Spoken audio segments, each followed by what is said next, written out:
Welcome to ILTV Insider. I'm Khaled Ben David.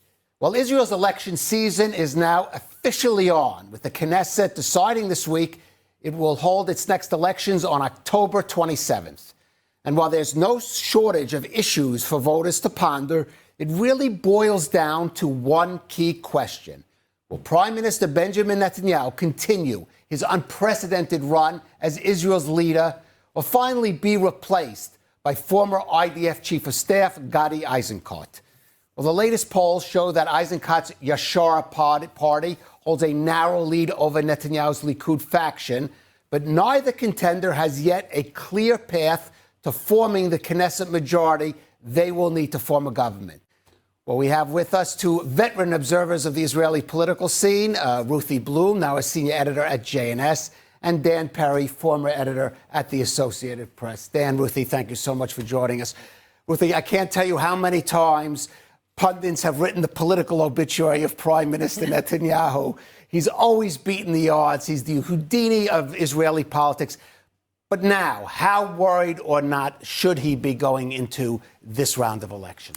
Well, I think he is worried. I think we see that in his behavior and his insistence, for example, on reserving slots on his party's list as opposed to just letting the primary voters decide. That's one thing. So that indicates that he's nervous.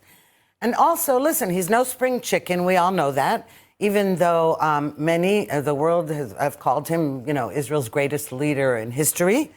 But he isn't getting any younger. And if he were to be reelected, he would end up being 80 years old, at the end of the term. And we've seen now what's happened with older leaders in the rest of the world.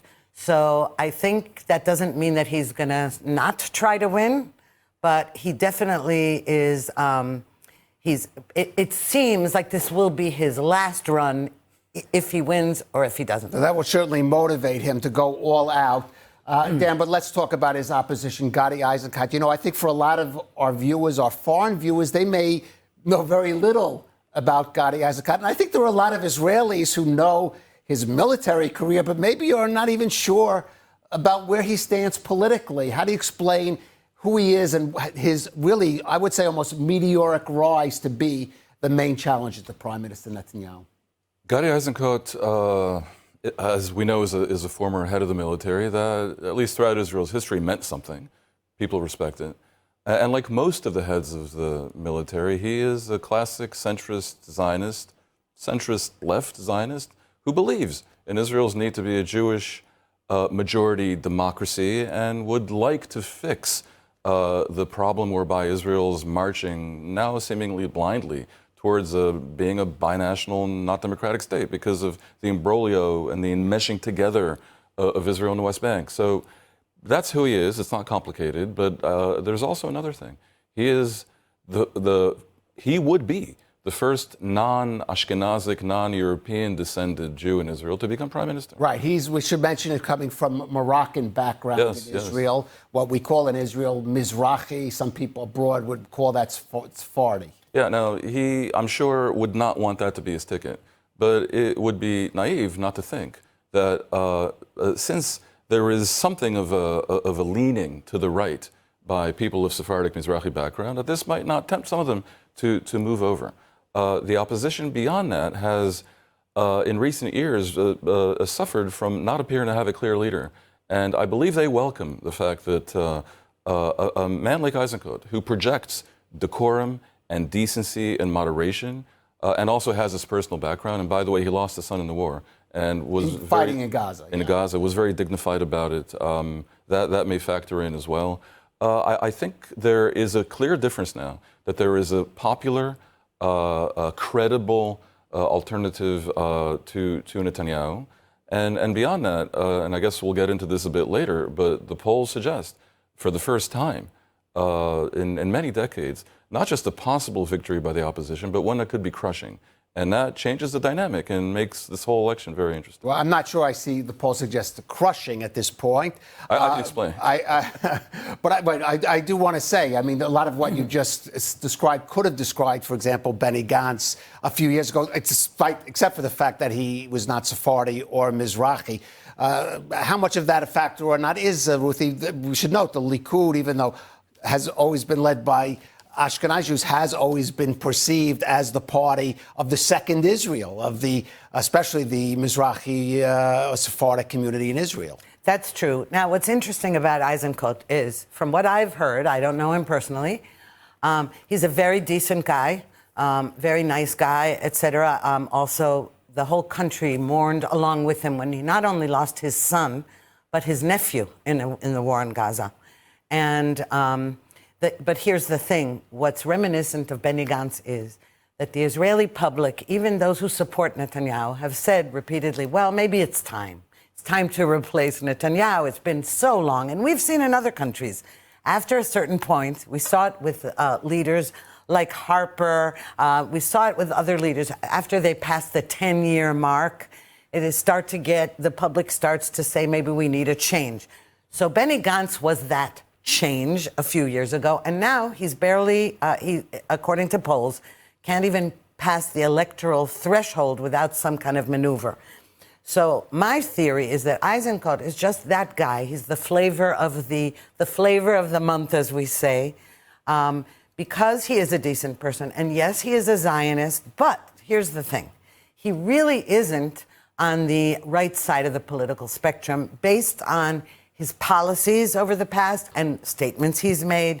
And so the Mizrahi, I would say the Sfaradim, who tend to be on the right and vote Likud, know this about him. And that is a problem that he's going to have to deal with. And that is why his PR person is saying, we've got to figure out how to sell you as a right-winger. Right. Well, in fact, wait, before you answer that then, and I will let you answer in a second, you, Ruthie, have just really outlined what has been the Likud's already campaign against Eisenkot. In fact, let's take a look at an advertisement by the Likud, really as what we would call an attack ad directed against Gadi Eisenkot by the Likud party.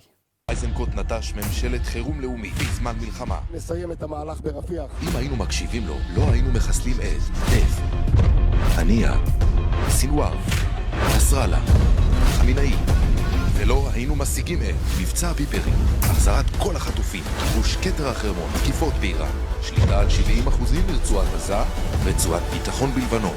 איזנקוט, זה לא ישר, זה שמאל. שמאל עם איזנקוט. Well, Dan, what's the answer to Ruthie's points and an ad like that by the Likud? Look, attack ads are going to be attack ads. I don't find it particularly original, and I don't think it'll be all that effective. It's complicated with Israeli politics because emotions and tribal associations count for so much of it. So you're suggesting Sephardics are right-wing by definition, and they'll understand that Eisenkot is not. I'm not so sure he's so far from the right to begin with. He really is centrist. Secondly, the main issue wasn't so much that they are so right-wing, whatever the right-wing policy tends to be, which I guess comes down to let's continue occupying and settling the West Bank. That's basically the right-wing policy.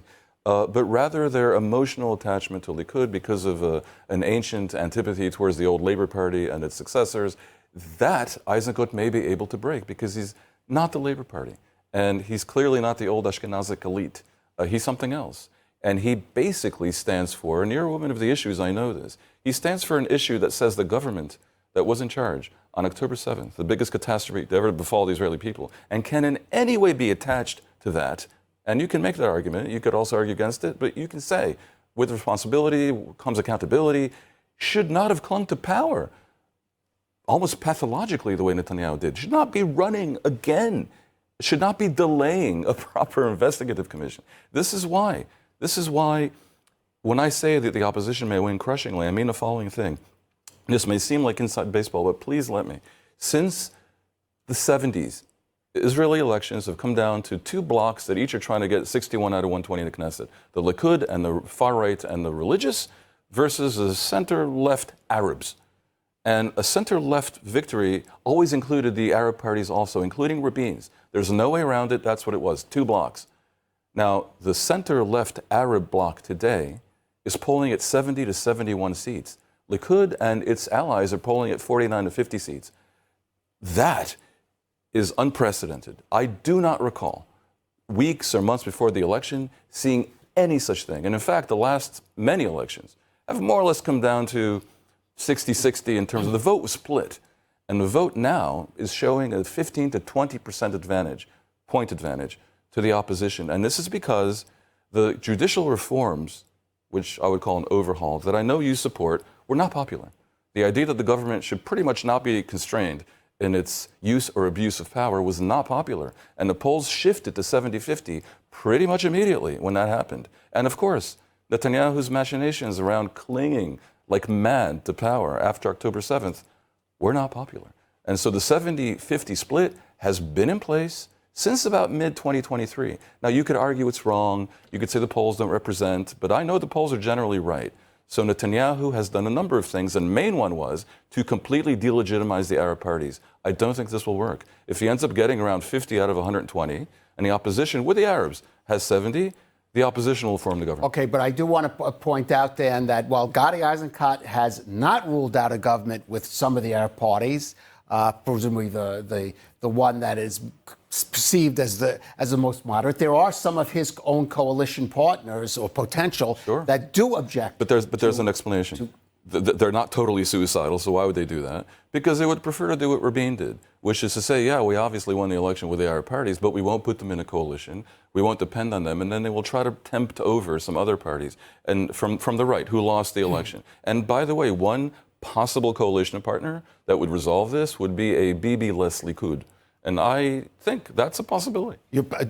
Well, again, this is something that a lot of people have predicted has not come to happen, Ruthie. Prime Minister Netanyahu, yes, obviously he is, if you're going by the polls. But again, the shift is not great if he can somehow even convince. And he's been effective in breaking up the opposition. We don't know who Gadi Eisenkot is going to be bringing into his party and also some of the other parties. Well, the reason I disagree with Dan's assessment here is the following.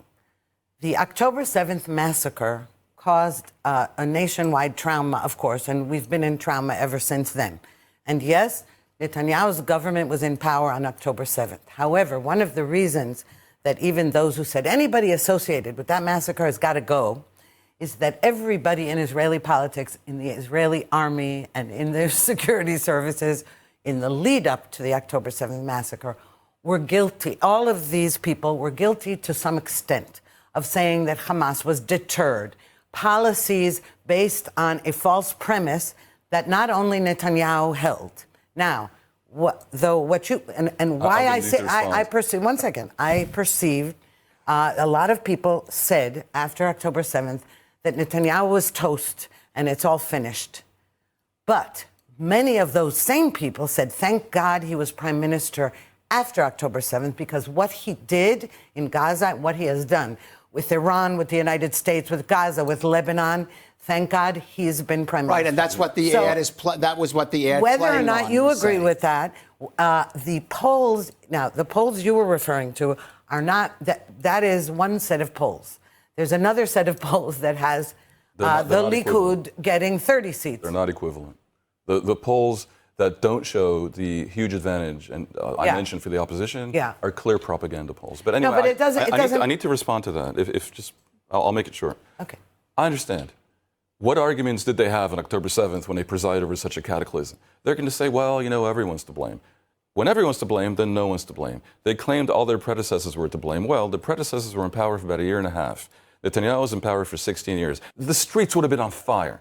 And you know this very, very well. The idea that the center-left is a little bit, they care about decorum and they want to be fair, and they did not light the streets on fire and let him go on to run the following 3 years without having a huge protest movement is not necessarily politically wise, but is certainly more dignified. Now, The wars that he's presided over, he is widely accused of prolonging unnecessarily, including by senior generals who are involved in the negotiations, because the coalition wanted him to. And that does not mean his voters accept. And they were not successful. Does not mean his voters accept that interpretation. Look at the polls. Oh, by the way, we'll see on October 27th. But I would say Netanyahu so. was promising that we are one step away from victory in mid-2024, that there will be no Hamas left in Gaza. Hamas is left in Gaza. Hezbollah is left in Lebanon. The Iranian regime is left in power. Israel is blamed, unfortunately and unfairly, for dragging the U.S. into a morass. It's not looking like a series of successes. I don't think that they honestly can persuade a majority of the Israeli public that the response to October 7th was particularly good, with Israel on the verge of being a totally pariah state around the world, with its leadership wanted in The Hague, and with none of the goals being achieved, including none of the American goals vis-a-vis Iran. Now, to be clear, I supported all the goals. I was skeptical about whether Netanyahu's all brawn and no brains approach, refusing every conceivable exit ramp that could have been to Israel's benefit, that even Biden was offering within 2 months of the war beginning. I didn't think that was wise, and events have proven me right. Now, whether the Israeli voter will agree or not, again, we'll see on October 27th. But we're here to discuss what the Israeli voter does accept and believe. So here's the thing. I don't believe that any right-wing voter agrees with your assessment right now. Yes, it is true that we haven't had an investigative inquiry into the events of October 7th, but it's not because Netanyahu is preventing it. It's because he wants one that is fairly distributed between the left, the right, the center, and various representatives. I'll have to reply. Wait a minute. Wait a second. Dan, you spoke quite a bit. Give Ruthie a chance. That's one thing. And the other is the right-wing voters who are upset with Netanyahu. It's not because they blame him, because Hamas is still in Gaza. Hamas has been totally decimated. Hezbollah has been set back. Iran has been set back. All of the fronts. None of that's I'm true. talking about right-wing voters. I'm not talking about whether you and I agree on this. Right-wing voters, if they abandon Likud, it will be for parties to the right of Likud. There are right-wing voters who are very upset with Netanyahu that he didn't go through with judicial reform, that he left our Attorney General in power, there are many criticisms on the right, from the right, against Netanyahu. Those voters are not going to choose Eisenkot.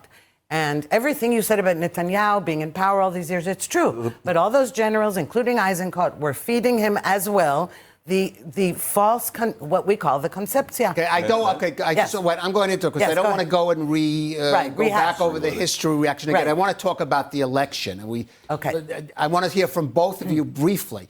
Is there an event that could happen or development between now and October 27th that could shift, in your view, the election either one way or the other?